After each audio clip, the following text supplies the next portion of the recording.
Hello guys, next part से पहले आप लोग मेरे चैनल को सब्सक्राइब कर देंगे। इस सब अपनी नेक्स्ट एपिसोड को स्टार्ट करते हैं, जिसके स्टार्टिंग में शाह दिखाया जाता है जो शी के लिए सॉन्ग सिंग करने लगता है। शी देखकर बहुत खुश हो रही होती है और शाह जब सॉन्ग सिंग कर लेता है तो शी से पूछने लगता है कि क्या तुम मेरी गर्लफ्रेंड बनोगी। शी भी आगे से उसे हाँ कह देती है और ये सब पीछे से शेंशन भी देख रही होती है और शाह आकर शी को हक कर लेता है। इतने में पास से उसी सिंगर की कार गुजरने लगती है। वो सिंगर भी अपनी कार को रोकने के बाद देखने लगता है। बाकी सारे फैंस उनको देखकर खुश होने लगते हैं। शाह शी को तो वहीं छोड़कर अपने फेवरेट सिंगर की जाने लगता है, पर वो वहाँ से चला जाता है और बाकी सब जो वहाँ से चले जाते हैं तो पीछे सिर्फ शाह और शी रह जाते हैं। और वैसे हमें अगले सीन में दिखाया जाता है कि शाह और शी दोनों ग्राउंड में लेटे होते हैं। दोनों ही लेटे हुए एक दूसरे को किस कर लेते हैं। ये सब करते हुए उन्हें दूर से यंगसिन देख रहा होता है। यंगसिन अपने दिल में सोचने लगता है कि शी तुम मेरी थी और मेरी ही बनोगी। और फिर यंगसिन एक दूसरा रास्ता निकालता है शी को अपने पास लाने के लिए। वो उसके भाई को जाकर कुछ गुंडों से छुड़वाता है और कहता है कि तुम मेरे साथ आओ, मैं तुम्हारी बहन का बॉयफ्रेंड हूँ। शी का भाई भी सच मान लेता और उसके साथ चला जाता है और शी दिखाई जाती है जो शाह को अपने घर पर लेकर आती है। दोनों सोफे पे बैठकर बातें करने लगते हैं और अपने अच्छे मोमेंट्स को एक साथ स्पेंड कर रहे होते हैं। शी कहने लगती है कि मुझे नहीं पता हमारे साथ फ्यूचर में क्या होगा और हमारा फ्यूचर कैसा होगा, पर मैं आज के कॉन्सर्ट को कभी नहीं भूलूंगी। इतने में शी की मम्मी घर पर आ जाती है और आगे कहने लगते है कि तुम्हें तुम्हारे भाई का पता है वो कहाँ पर है। तो शी कहने लगती है कि क्या वो स्कूल नहीं गया। उसकी मॉम कहने लगती है कि नहीं नहीं, वो तो कह रहा था कि मैं शी के बॉयफ्रेंड के साथ कहीं पर जा रहा हूँ। और शी तो ये सुनकर शौक हो जाती है। शाह जो शी के मॉम डैड को बता देता है कि मैं शी का बॉयफ्रेंड हूँ। तो वो किस बॉयफ्रेंड की बात कर रहा है। ये सुनकर तो शी के डैड खुश हो जाते हैं। फिर शी कहने लगती है कि काफी जगह है जहाँ पर वो जाते हैं, चलो हम वहाँ जाकर ढूंढते हैं। शी बाकी सब ढूंढ रहे होते हैं शी को।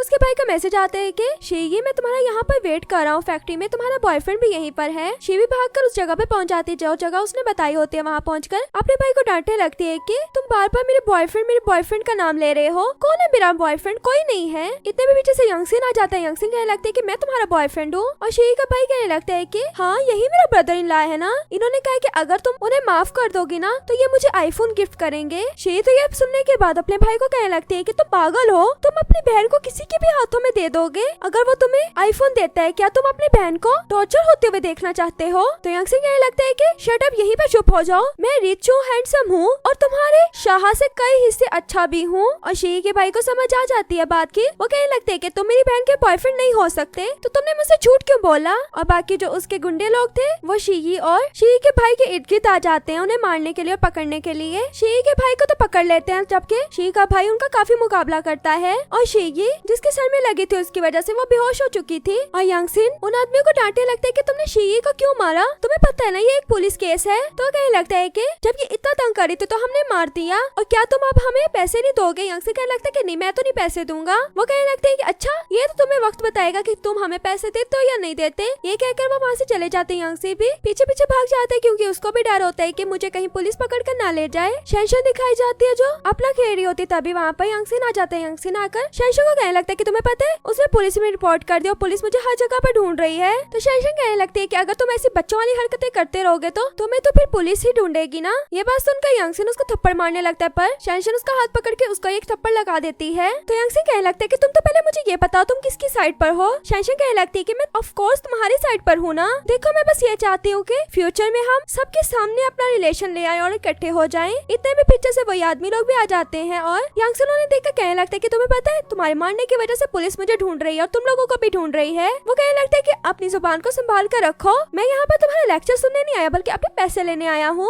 यंगसिन कहने लगता है कि मैंने पैसे नहीं देने, चलो मैं दे भी देता हूँ उतने पैसे जितने की मैंने बात की थी। पर वो आदमी उसे ट्रिपल पैसे मांगता है और यंगसिन के पास तो इतने पैसे नहीं होते ना, तो उसे मना कर देता है कि मैं नहीं दूंगा इतने। वो उससे पैसे निकलवाने के लिए शेंशन को पकड़ लेता है। शेंशन आगे से कहने लगती है कि मेरे पास पैसे हैं, मैं तुम्हें दे दूंगी, अभी तो मुझे छोड़ो। वो आदमी जैसे ही शेंशन को छोड़ता है शेंशन उसको मारने लगती है और यंगसिन जब ये देखता है तो वो भी अपने पास में खड़े आदमियों को मारने लगता है। और फिर वो दोनों ही वहाँ से जान छुड़वा कर भागने लगते हैं, उनसे छुपने लगते हैं। वो लोग भी इनको ढूंढने के लिए पीछे लगे होते हैं, पर कैसे न कैसे करके यंगसिन और शेंशन दोनों छुपते हुए कार में जाकर बैठ जाते हैं। यंगसिन जाकर उसे कहने लगते हैं कि थैंक्स, तुमने आज मुझे बचाया। शेंशन उसकी बात को सुनकर उसकी चिक पर किस करती है। यंगसिन तो पहले शौक होता है, फिर वो शेंशन को किस करने लगता है। इस तरह इनकी लव स्टोरी भी यहाँ से स्टार्ट हो जाती है। और फिर हमें अगले सीन में शी दिखाई जाती है जो हॉस्पिटल में होती है और उसका भाई जो अपनी बहन के साथ काफी अच्छा बन चुका था क्योंकि उसको यंगसिन की सच्चाई का पता लग चुका था। वो अपनी बहन को कहने लगता है कि अब कभी भी मैं तुम्हें अकेला नहीं छोड़ूंगा। और फिर शी अपने भाई को इस तरह देखकर खुश होकर पूछने लगती है कि अच्छा बताओ शाह कहाँ पर है। तो वो बताने लगते है कि शाह तुम्हारे पास रात से लेकर सुबह तक बैठा रहा है, पर अब पता नहीं वो कहाँ पर गया है। और शाह दिखाया जाता है जो पीसी पर बैठकर उनके खिलाफ एक रिपोर्ट बना रहा होता है, जिसमें उनके सारे उल्टे काम लिख रहा होता है, जिसकी वजह से पुलिस उनको अरेस्ट करके लेकर जा रही होती है। इस बात की न्यूज टीवी पर भी आ रही होती है, क्योंकि वो काफी बड़ी कंपनी होती है। और तो यंगसिन के साथ साथ उसके डैड को भी अरेस्ट करके लेकर जाया जा रहा होता है। और फिर शी दिखाई जाती है जो डिस्चार्ज होकर घर पर आती है, और उसके साथ साथ उसकी फ्रेंड शायो भी होती है। और इतने में डोर पर बेल होती है। डोर पर शाह आया होता है, तो शी का भाई शाह को अंदर लाते हुए कहने लगता है कि मेरे ब्रदर इन लॉ भी आ गए हैं। और शाह आते साथ कहता है कि टीवी ऑन करके देखो। और टीवी ऑन करने पर भी उन सबको पता लग जाता है कि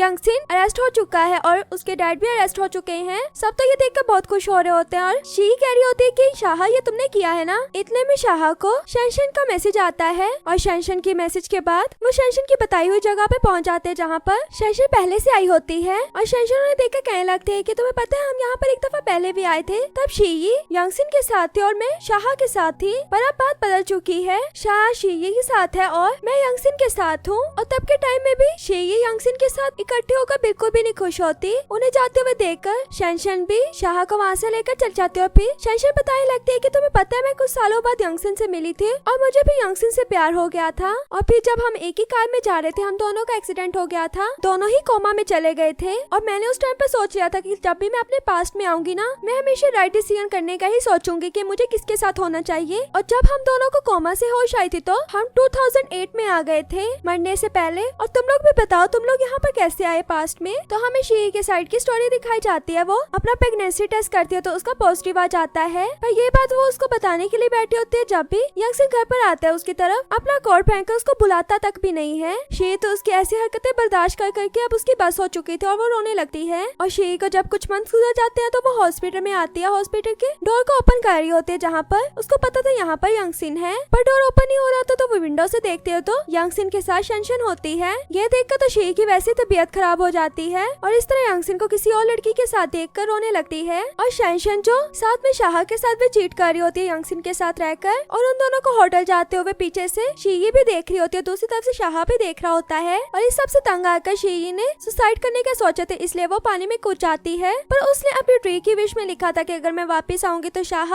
मैं तुमसे ही प्यार करूंगी, तुम्हें ही अपनाऊंगी। उस विश की वजह से वो पास्ट में आ जाती है। और फिर हमें शाह के साइड की स्टोरी दिखाई जाती है। शाह शेंशन से शादी करने के बाद जहाँ पर जॉब कर रहा होता है, उसके लिए काफी वर्क हार्ड कर रहा होता है, पर छोटी सी मिस्टेक की वजह से वो जॉब से ही उसको निकाल देते हैं। और शाह जब जॉब से निकलने के बाद वापस आ रहा होता है, तो अपनी वाइफ शेंशन को यंगसिन के साथ देख लेता है। और ये देखकर तो शाह भी सोच लेता है कि मैं तो अब सुसाइड कर लूंगा। वो भी सुसाइड करने के लिए बिल्डिंग के ऊपर से कूद जाता है, पर वो 2008 में आ जाता है। उसकी भी सेम शी की तरह विश होती है कि अगर मैं पास में आता हूँ तो शी मैं तुमसे ही प्यार करूंगा। और सच में जब वो वापस आए थे तो दोनों ने एक दूसरे से प्यार किया था। शेंशन उन्हें बाय कह देती है और अपनी लाइफ को एंजॉय करो। ये सुनने के बाद शाह शी दोनों खुश होते हुए वहाँ से चले जाते हैं। और फिर दोनों ही वक्त गुजरने के साथ साथ अपनी पढ़ाई पर फोकस कर रहे होते हैं और अपनी लव लाइफ को भी साथ साथ चला रहे होते हैं। और इसी तरह लाइफ को स्पेंड करते हुए इनका वेडिंग का डे भी आ जाता है। शी अपने डैड के साथ शाह की तरफ आ रही होती है। शाह भी शी के लिए आगे वेट कर रहा होता है। जैसे शी आती है तो इन दोनों की वेडिंग हो जाती है और लास्ट में दोनों एक दूसरे को किस करते हैं। यहीं पर हमारे इस ड्रामे की हैप्पी एंडिंग हो जाती है। ये सीरीज अच्छी लगे तो वीडियो को लाइक भी करना।